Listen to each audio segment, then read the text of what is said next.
Assalamualaikum warahmatullahi wabarakatuh.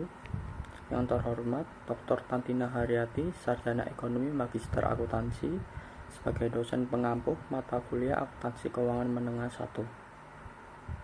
Di sini kami kelompok B akan menjelaskan mengenai rangkuman materi chapter 9 Inventories Additional Valuation Issues. Sebelum itu, izinkan kami memperkenalkan diri terlebih dahulu.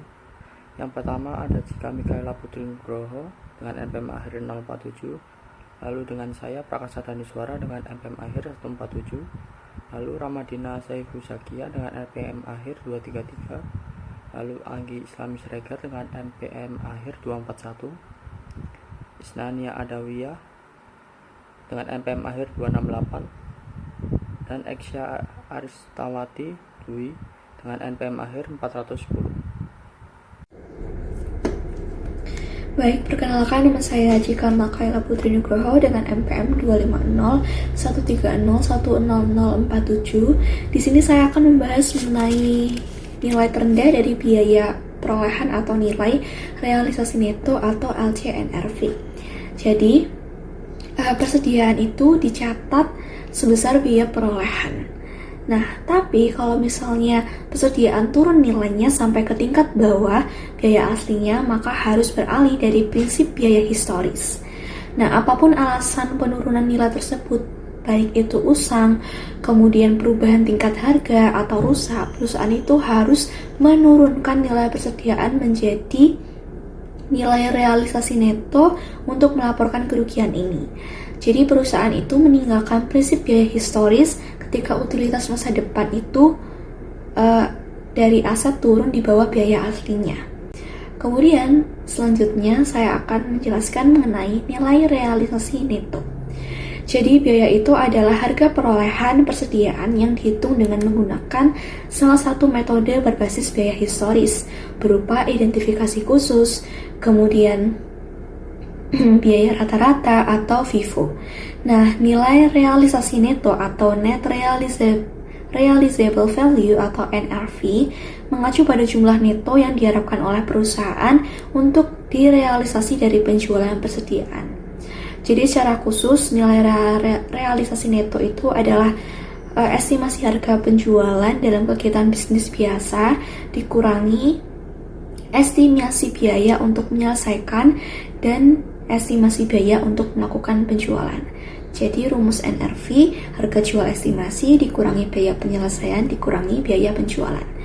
Nah, kemudian di sini ada penjelasan bahwa jika perusahaan itu mencatat terlalu tinggi nilai dari persediaannya, nanti itu terlihat seolah-olah asetnya itu besar, padahal kenyataannya saat dijual belum tentu menghasilkan sebesar itu. Nah, jika diperkirakan hasil penjualan bersihnya itu lebih rendah, maka nilai persediaan itu harus diturunkan agar laporan keuangan itu bersifat jujur dan tidak menyesatkan. Selanjutnya di sini ada ilustrasi LCNRV. Jadi perusahaan itu kan mengestimasi ya nilai realisasi neto berdasarkan bukti yang paling dapat diandalkan dari jumlah yang dapat direalisasi pada persediaan atau harga penjualan yang diharapkan, kemudian biaya penyelesaian yang diharapkan dan biaya penjualan yang diharapkan. Nah, sebagai contoh di sini ada Regner Foods. Dia menghitung persediaan pada LCNRV seperti yang ditunjukkan pada ilustrasi 9.3. Nah, di sini ada jenis makanannya, ada bayam, wortel, kacang potong, kemudian kacang-kacangan, ada campuran sayuran. Kemudian di sebelahnya ada biaya perolehan, ada $8, $100.000, ada $100.000, $50.000, $90.000, dan $95.000. Kemudian ada nilai realisasi netonya $120.000, $110.000, $40.000, $72.000, dan $92.000. Nah, untuk nilai persediaan akhir itu kenapa di tabelnya ada $80.000? Karena dia mengambil nilai yang terendah. Dari biaya perolehan $80.000 dengan nilai realisasi neto $120.000, yang paling rendah itu kan biaya perolehannya sebesar $80.000, maka untuk nilai persediaan akhirnya itu $80.000. Dan begitu pula pada jenis makanan-makanan selanjutnya. Nah, nilai persediaan akhirnya itu kemudian dijumlahkan atau ditotalkan, maka dapat ditemukan hasilnya sebesar 384.000. Kemudian di bawahnya ada deskripsinya mengenai nilai persediaan akhirnya, di mana Bayam ini biaya perolehannya $80.000 dipilih karena lebih rendah dari nilai realisasi neto. Kemudian wortel biaya perolehannya itu $100.000 dipilih karena nilainya itu lebih rendah dari nilai realisasi neto. Begitu juga seterusnya. Kemudian selanjutnya di sini ada metode penerapan LCNRV. Jadi perusahaan itu menerapkan aturan LCNRV kepada setiap jenis individu makanan seperti ilustrasi sebelumnya. Namun perusahaan itu juga dapat menerapkan aturan LCNRV kepada sekelompok item atau serupa atau terkait atau pada keseluruhan persediaan. Nah, di sini ada contohnya. Contohnya di sini ada jenis beku, kemudian ada produk beku, ada produk kalengan. Produk beku di sini ada bayam, wortel, kacang potong. Kemudian kalengan di sini ada kacang polong dan sayuran campuran. Bisa dilihat di ilustrasi 9.4. Kemudian di situ ada tabel biaya perolehan, LCNRV. Kemudian LCNRV berdasarkan item individu, kelompok utama, dan total persediaan. Nah, di sini untuk cara menghitungnya, jadi untuk biaya perolehan dari setiap item, jenis itemnya itu ditambahkan. Jadi untuk jenis beku itu kan ada beberapa item, ada bayam, wortel, kacang polong. Nah, itu ditambah seluruhnya, maka bisa menemukan hasilnya 230.000. Begitu juga pada kalengan. Nah, kemudian LCNRV-nya juga dihitung per kelompok, jadi beku sendiri, kalengan sendiri. Kemudian untuk item individunya ini dari beku dengan kalengan ini ditambah, kemudian bisa mendapatkan hasil 384. Kemudian untuk kelompok utama di sini total dari masing-masing item ada 230 dan 164. Kemudian ditambah hasilnya $394.000. Nah, di sini dapat dilihat bahwa jika Regner ini menerapkan masing-masing item perhitungan LCNRV setiap masing-masing item, maka jumlah persediaannya itu adalah $384.000. Namun jika Regner ini menerapkan aturan pada kelompok utama, nilai akan naik menjadi $394.000. Nah, ketika perusahaan menggunakan pendekatan kelompok utama atau total persediaan, item-item nilai realisasi neto yang lebih tinggi dari biaya perolehan akan menyaling hapus nilai realisasi neto yang lebih rendah dari biaya perolehan.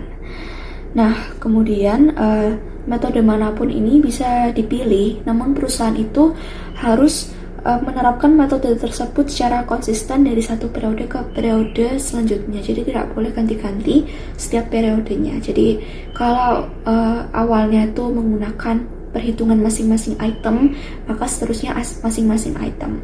Namun jika perusahaan menggunakan perhitungan per kelompok item, maka seterusnya menggunakan per kelompok item. Seperti itu. Selanjutnya adalah mencatat NRV daripada cost. Nah, jadi bagaimana perusahaan mencatat NRV atau nilai realisasi bersihnya? Nah, di sini ada contohnya. Misal COGS sebelum penyesuaian terkait NRV adalah €108.000. Lalu ending inventory cost-nya itu $82.000. Tetapi ending inventory sesuai dengan NRV-nya itu sebesar $70.000. Jadi di sini terjadi penurunan atau selisih pada persediaan senilai $12.000. Lalu bagaimana cara pencatatan atau penjurnalannya? Nah, cara penjurnalannya itu ada dua metode, yaitu COGS method dan loss method. Nah, pada COGS method itu jurnalnya adalah COGS 12.000 di debit dan inventory di kredit senilai 12.000 juga. Sedangkan pada loss method itu jurnalnya adalah loss due to decline to NRV di debit senilai 12.000 dan inventory di kredit senilai 12.000 juga. Jadi, di sini kesimpulannya adalah perbedaannya itu ada pada pencatatan di debitnya saja. Sedangkan pada bagian kreditnya itu tetap sama, yaitu inventory. Selanjutnya adalah penggunaan penyisihan atau allowance. Perusahaan pada umumnya menggunakan akun penyisihan atau allowance account, yaitu allowance to reduce inventory to NRV daripada mengkredit akun persediaan untuk penyesuaian NRV. Sebagai contoh, dengan menggunakan akun penyisihan berdasarkan metode kerugian atau loss method, Ricardo membuat jurnal berikut untuk mencatat penurunan nilai persediaan ke NRV atau nilai realisasi bersihnya. Jadi di sini jurnalnya itu loss due-nya di debit dan allowance-nya di kredit. Jadi, di sini kreditnya itu bukan ke inventory, melainkan mengkredit akun allowance to reduce inventory to NRV. Nah, dampaknya itu adalah, di laporan posisi keuangan, inventory yang 82.000 itu akan ada akun penyisihan senilai 12.000, itu nantinya dikurangi, yang akan ketemu nilai inventory pada NRV-nya sebesar 70.000 euro. Selanjutnya adalah pemulihan kerugian persediaan. Terkadang nilai persediaan diturunkan atau write down karena harga pasar turun. Tetapi di periode berikutnya, kondisi ekonomi bisa membaik sehingga nilai persediaan naik lagi. Jadi pemulihan ini terjadi ketika NRV yang sebelumnya mengalami penurunan, kemudian meningkat pada periode berikutnya. Nah, ketika NRV naik, perusahaan diperbolehkan untuk membalik sebagian kerugian yang sebelumnya telah diakui. Namun, perlu diperhatikan bahwa jumlah pemulihan tersebut dibatasi, yaitu tidak boleh melebihi jumlah kerugian sebelumnya sudah dicatat. Nah, pada contoh Ricardo sebelumnya, diasumsikan bahwa pada periode berikutnya kondisi pasar berubah sehingga NRV meningkat menjadi 74.000 euro. Jadi kenaikannya itu sebesar 4.000. Ricardo membuat jurnal berikut dengan menggunakan metode kerugian atau loss method. Nah, jadi jurnalnya itu adalah allowance to reduce inventory to NRV di debit senilai 4.000 dan recovery of inventory loss 4.000 euro di kredit. Baik, selanjutnya di sini saya akan membahas mengenai evaluation of LCNRP. Jadi LCNRP sendiri ialah prinsip penilaian persediaan berdasarkan nilai yang lebih rendah antara cost dengan NRV atau net realizable value. Jika dilihat dari kelemahannya, yang pertama ada penurunan nilai persediaan diakui pada saat terjadi, tetapi kenaikan nilai tidak diakui sampai barang itu terjual.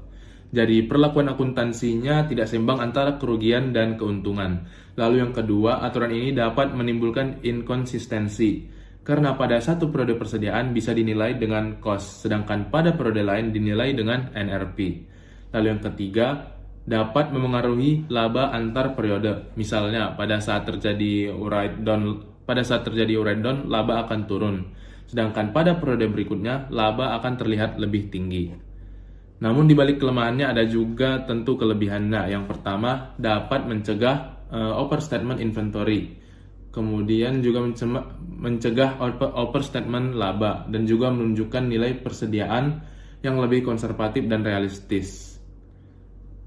Walaupun LCNRP ini banyak kelemahan, tetap dipakai karena dapat membuat nilai inventory yang disajikan lebih aman dan lebih mendekati kondisi sebenarnya. Baik, selanjutnya yaitu mengenai NRV atau Net Realizable Value, yang merupakan jumlah bersih yang diharapkan dapat direalisasikan dari penjualan inventory.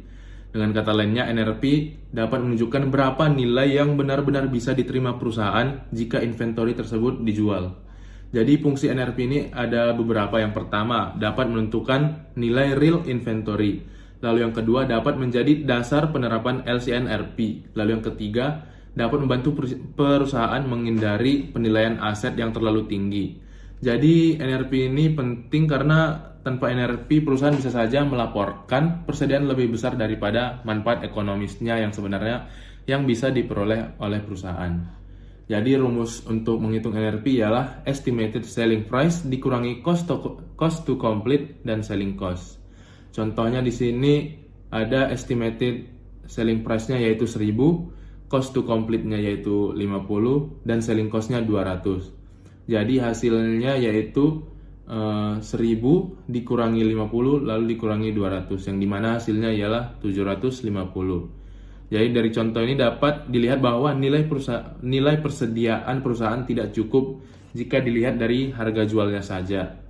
Tetapi juga harus mempertimbangkan biaya-biaya yang masih harus dikeluarkan sebelum barang itu benar-benar menghasilkan kas. Oke, selanjutnya yaitu Relative Standalone Sales Value. Jadi metode ini merupakan yang dimana digunakan untuk mengalokasikan total cost ketika beberapa aset dibeli sekaligus dalam satu harga gabungan atau yang disebut dengan lump sum purchase atau basket purchase. Namun masalahnya setiap item biasanya punya ukuran, bentuk, atau nilai jual yang berbeda-beda, sehingga total cost tidak bisa dibagi rata begitu saja. Maka itu solusinya ialah mengalokasikan total cost berdasarkan proporsi nilai jual masing-masing daripada item. Artinya item yang nilai jualnya lebih tinggi akan menerima alokasi cost yang lebih besar dibandingkan item yang nilai jualnya lebih rendah. Langkah umumnya ada 3. Yang pertama, menghitung total selling price seluruh item. Lalu yang kedua, menentukan proporsi selling price pada setiap item. Lalu yang ketiga, mengalokasikan total cost berdasarkan proporsi tersebut. Jadi tujuannya itu metode ini untuk memberikan alokasi cost yang lebih adil sekaligus menghasilkan perhitungan COGS atau cost of goods sold dan gross profit yang lebih akurat. Jadi di sini saya akan menjelaskan tentang mengenai purchase commitments.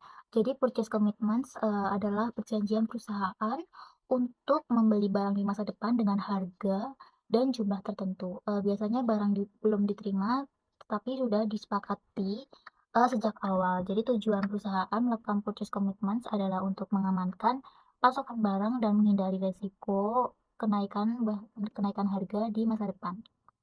Secara umum, purchase commitments tidak langsung dicatat dalam pembukuan karena transaksi belum benar-benar terjadi. Kontrak ini masih bersifat executory contracts, yaitu perjanjian yang belum dilaksanakan. Namun, perusahaan tetap perlu melakukan pengungkapan atau disclosure dalam laporan keuangan agar pengguna laporan mengetahui adanya komitmen pembelian tersebut.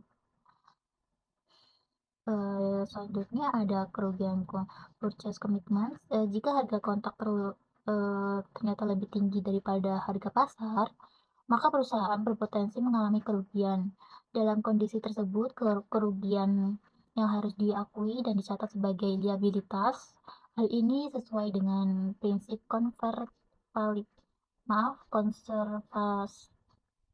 konservatisme, yaitu mengakui kerugian lebih cepat agar laporan keuangan tidak terlalu optimis. Nah, untuk materi selanjutnya adalah gross profit percentage atau percentage laba kotor. Jadi, gross profit percentage adalah percentage laba kotor terhadap penjualan yang menunjukkan tingkat keuntungan perusahaan dari penjualan barang dagang. Semakin tinggi persentasenya, maka semakin besar keuntungan kotor yang diperoleh perusahaan. Untuk rumus gross profit percentage adalah gross profit percentage sama dengan laba kotor per penjualan dikali 100%. Jadi laba kotor diperoleh dari penjualan dikurangin harga pokok penjualan atau HPP. Contohnya jika penjualan sebesar 1 juta dan HPP sebesar 700.000, maka laba kotor adalah 300.000. Sehingga gross profit percentage adalah 300.000 per 1 juta dikali 100%, jadi sama dengan 30%. Artinya perusahaan memperoleh laba kotor sebesar 30% dari penjualan. Jadi fungsi gross profit percentage itu yang pertama membantu memperkirakan laba perusahaan, yang kedua untuk digunakan untuk analisis tren bisnis, yang ketiga sering digunakan dalam gross profit methods untuk estimasi tersedia. Berikutnya adalah evaluation of method. Jadi evaluation of method ini adalah proses menilai metode penilaian persediaan yang digunakan perusahaan, contohnya metode FIFO dan average. Tujuan evaluasi ini adalah menentukan metode yang paling sesuai dengan kondisi bisnis perusahaan. Kriteria evaluasi metode yaitu ada 4. Yang pertama ada konsisten penggunaan metode, yang kedua kesesuaian dengan kondisi bisnis perusahaan, yang ketiga dampaknya terhadap laba perusahaan, dan yang keempat dampaknya terhadap nilai persediaan akhir. Jadi dampak pemilihan metode adalah metode yang berbeda akan menghasilkan nilai yang berbeda juga. Misalnya laba perusahaan bisa naik turun dan nilai persediaan akhir juga dapat berubah tergantung metode yang digunakan. Karena pemilihan metode persediaan sangat penting dalam analisis laporan keuangan perusahaan. Pada slide ini saya akan menjelaskan mengenai konsep dari retail inventory method. Jadi, retail method adalah metode yang menggunakan harga jual awal atau retail price sebagai dasar untuk menghitung nilai persediaan. Nah, tetapi dalam praktiknya, harga jual ini hampir tidak pernah tetap karena bisa berubah akibat kondisi pasar seperti persaingan, diskon, atau strategi penjualan dari perusahaan.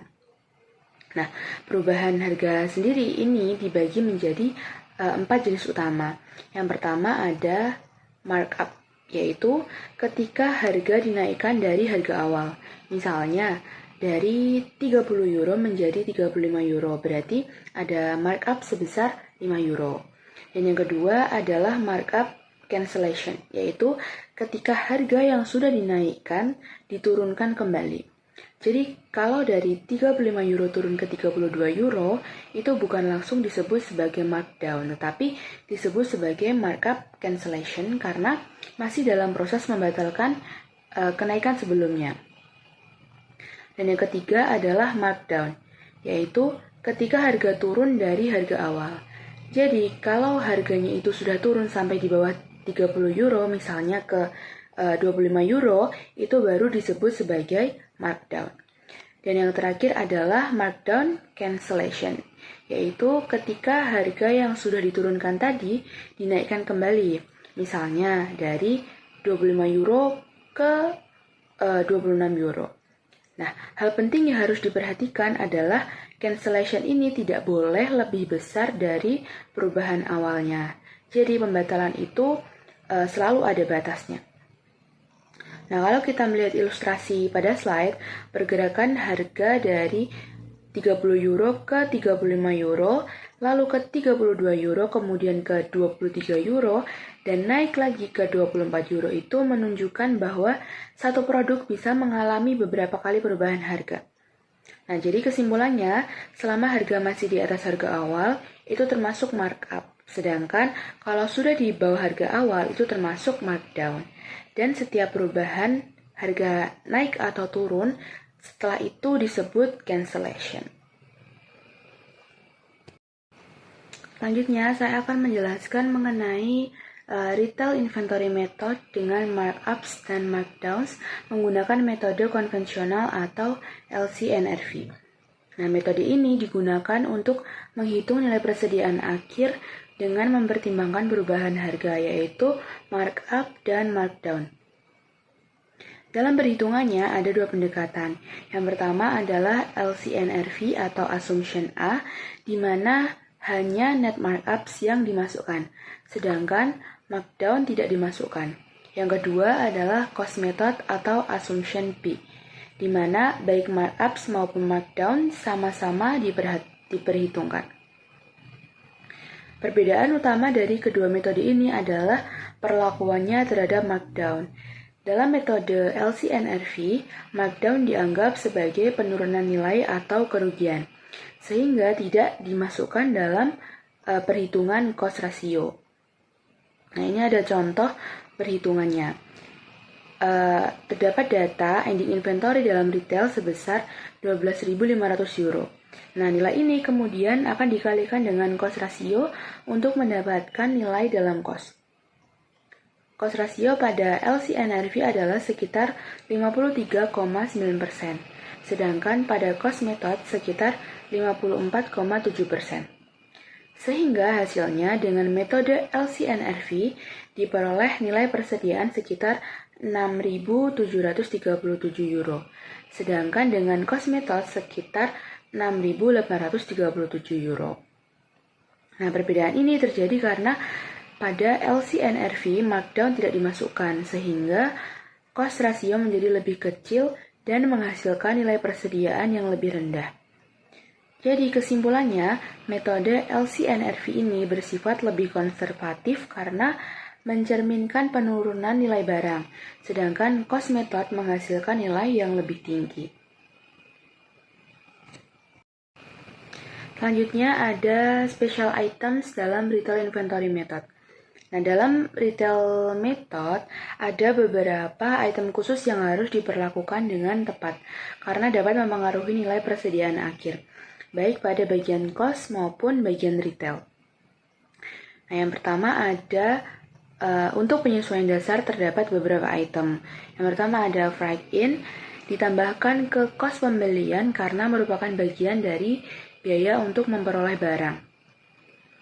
Kemudian ada purchase returns dan allowance akan mengurangi baik cost maupun retail karena barang yang dikembalikan berarti nilainya berkurang di kedua sisi. Yang terakhir ada purchase discount yang hanya mengurangi kos pembelian karena berkaitan dengan harga beli bukan harga jual. Selanjutnya untuk penyesuaian terkait penjualan. Yang pertama ada sales returns and allowance yang akan mengurangi penjualan. Namun sales discount tidak dimasukkan dalam perhitungan retail agar nilai persediaan tidak menjadi terlalu tinggi atau overvalued. Selain itu ada beberapa item khusus lainnya. Yang pertama ada transfer in yang diperlakukan seperti pembelian karena menambah persediaan. Kemudian normal search case seperti kerusakan atau kehilangan yang wajar. Hanya mengurangi bagian retail karena dianggap sebagai bagian dari aktivitas normal perusahaan. Sedangkan abnormal search case yaitu kehilangan yang tidak wajar. Nah, ini harus dikurangkan dari cost dan retail, serta dicatat sebagai kerugian agar tidak menyebabkan nilai persediaan menjadi terlalu tinggi. Dan yang terakhir ada employee discount, yaitu mengurangi retail dan tidak memengaruhi cost ratio karena tidak mencerminkan perubahan harga secara umum. Jika kita lihat pada tabel, semua konsep tadi itu langsung diterapkan dalam perhitungan.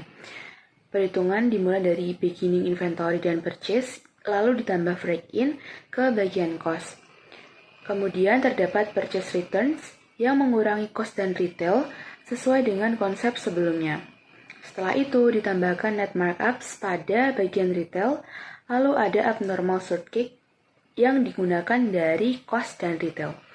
Selanjutnya, pada bagian retail dilakukan pengurangan seperti sales returns, employee discount, dan normal sort case, karena barang tersebut sudah tidak tersedia untuk dijual. Dari proses tersebut diperoleh ending inventory pada retail sebesar 27.200 euro. Kemudian dihitung cost to retail ratio sebesar 43,9% yang digunakan untuk mengkonversi nilai retail menjadi cost. Jadi dari contoh ini dapat disimpulkan bahwa setiap special item harus ditempatkan dengan benar karena akan mempengaruhi cost ratio dalam nilai persediaan akhir. Jika salah perlakuan, maka nantinya hasilnya menjadi tidak akurat. Baik, perkenalkan nama saya Prakasa Suara dengan EPM akhir 147. Di sini saya akan menjelaskan mengenai evaluasi metode inventaris retail. Metode inventaris retail itu biasanya digunakan oleh perusahaan seperti Carrefour, Marks Spencer, dan toko sepada untuk menghitung inventaris dengan alasan untuk memungkinkan perhitungan laba bersih dan perhitungan visi inventaris sebagai ukuran kontrol dalam menentukan kekurangan inventarisnya. Hal yang ketiga itu untuk mengatur jumlah barang dagangan yang tersedia. Hal yang keempat itu sebagai informasi bagi pihak asuransi. Salah satu karakteristik metode inventaris retail adalah memiliki efek rata-rata pada tingkat laba kotor yang bervariasi. Hal tersebut dapat menjadi masalah ketika perusahaan menerapkan metode ini pada seluruh bisnis, di mana tingkat laba kotor bervariasi antar departemen. Tidak ada toleransi untuk kemungkinan distorsi hasil karena perbedaan tersebut. Perusahaan menyempurnakan metode retail dalam kondisi seperti itu dengan menghitung inventaris secara terpisah berdasarkan departemen atau berdasarkan kelas dengan barang dagangan atau laba kotor yang serupa. Selain itu, keandalan metode ini itu mengasumsikan bahwa distribusi barang dalam inventaris serupa dengan campuran dalam total barang yang tersedia untuk dijual. Lalu selanjutnya yaitu penyajian persediaan. Standar akuntansi mewajibkan pengungkapan laporan keuangan atas item-item berikut yang berkaitan dengan persediaan. Yang pertama, kebijakan akuntansi yang diadopsi dalam mengukur persediaan, termasuk rumus biaya digunakan rata-rata terimbang atau FIFO. Lalu yang kedua yaitu nilai tercatat total persediaan dan nilai tercatat dalam klasifikasi. Klasifikasi persediaan yang umum adalah barang dagangan, perlengkapan produksi, bahan baku, barang dalam proses, dan barang jadi. Nilai tercatat persediaan yang dicatat berdasarkan nilai wajar dikurangi biaya penjualan. Lalu yang keempat yaitu jumlah persediaan yang diakui sebagai beban selama periode tersebut adalah harga pokok penjualan yang terjual. Lalu yang kelima yaitu jumlah penurunan nilai persediaan yang diakui sebagai beban pada periode tersebut dan jumlah pembalikan penurunan nilai yang diakui sebagai pengurangan beban pada periode tersebut. Lalu yang keenam yaitu keadaan atau peristiwa yang menyebabkan pembatalan atau penurunan nilai persediaan. Lalu yang terakhir yaitu nilai tercatat persediaan yang dijaminkan sebagai jaminan atas kewajiban jika ada. Berikutnya yaitu analisis persediaan. Rasio umum yang digunakan dalam manajemen dan evaluasi persediaan adalah perputaran persediaan dan hari rata-rata untuk menjual persediaan. Rumus untuk perputaran persediaan adalah inventory turnover sama dengan COGS dibagi dengan average inventory. Untuk mencari average inventory itu menggunakan rumus persediaan awal ditambah persediaan akhir lalu dibagi 2, maka menghasilkan average inventory. Lalu untuk hari rata-rata untuk menjual persediaan yaitu 365 hari dibagi dengan rasio perputaran persediaan. Sekian dari pemaparan rangkuman materi dari kelompok kami. Bila ada salah kata kami mohon maaf. Wassalamualaikum warahmatullahi wabarakatuh.